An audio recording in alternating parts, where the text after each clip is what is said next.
хандаа байна. Энэ өдрийн мэнд хүргэе. Азийн хүний эрхийн шагналт сэтгүүлч нийтлэлч Гансаруулын алтан хөшөө ба эрх баригчид тоймыг хүргэж байна. Улс орны удирдагчид алтан хөшөөс сүрлэг дурсгал босгоход ихээхэн анхаарал хандуулж байгаа нь улс төр, нийгэм, эдийн засгийн хэд хэдэн хүчин зүйлтэй холбоотой юм байна. Дэлхийн түүхэнд ийм үзэгдэл ихэвчлэн дараах төрлийн удирдагчдын үед гарч байжээ. Нэгдүгээрт, алтан хөшөө сүрлэг баримл асар том байгууламжуудыг ихэвчлэн авторитар буюу дарамгуулагч төрийн удирдагчид бариулдаг.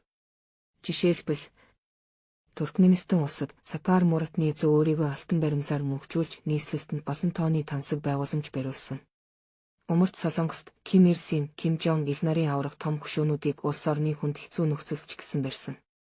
Иракт Саддам Хусейн өөрийн дүрс бүхий хөшөө дурсгалуудыг олон зуун сая $1000 бариулж байсан. Эдгээр удирдагчид дурсгалуудыг өөрсдийн агуу байдал, эрх мэдлийг харуулах, ард түмнийг хүндэтгэлтэй байлгах зорилгоор ашигладаг. Хоёрдугаарт, улс төрийн PR сүр хүчийг харуулах хэрэгсэл. Хөшөө барих нь олон удирдагчдын хувьд улс төрийн PR буюу суртал, ухуулгын хэрэгсэл болдог.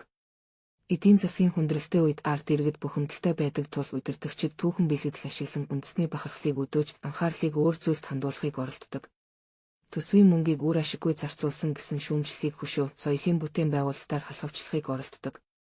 Монгол Чингис хааны алтан хөшөө босгох нь үндэсний бахархлыг дэмжих нэрийдлэр засаглалын сул талыг далдлах, бид түүхэн агуу үндэстэн гэсэн сэтгэл зүй үүсгэж анхаарлыг эдийн засгийн хүндрэл, авилга, татварын дарамтаас холдуулах зорилготой байж магадгүй.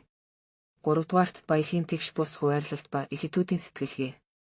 Улсын баялаг хязгаарлагдмал байхад элит бүлэглэлүүд өөрсдийн эрх мэдлийг мөнхжүүлэх зорилгоор тансаг барилга, хөшөө сэлтэд хөрөнгө оруулах нь хэлбэг.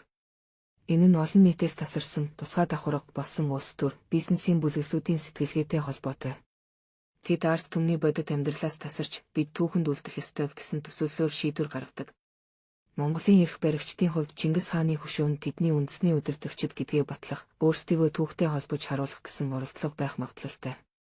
Чингис хааны хөшөө босгох нь гаднаас харахад үндэсний бахархлыг дэмжих зорилготой мэт боловч улс төрийн ашиг сонирхол, элитүүдийн эрх мэдлээ баталгаажуулах стратегийн нэг хэсэг гэж үзэх үндэслэл харагдаж байгаа юм.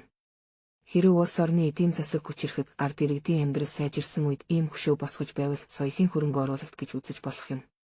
Харин төсвийн мөнгийг үр ашиггүй зарцуулж иргэдийг татвараар дарамталж буй нөхцөлд бол энэ нь улс төрийн PR анхаарал сарниулах тактик гэж ойлгогдохоор байна. Тойм хүргэлээ.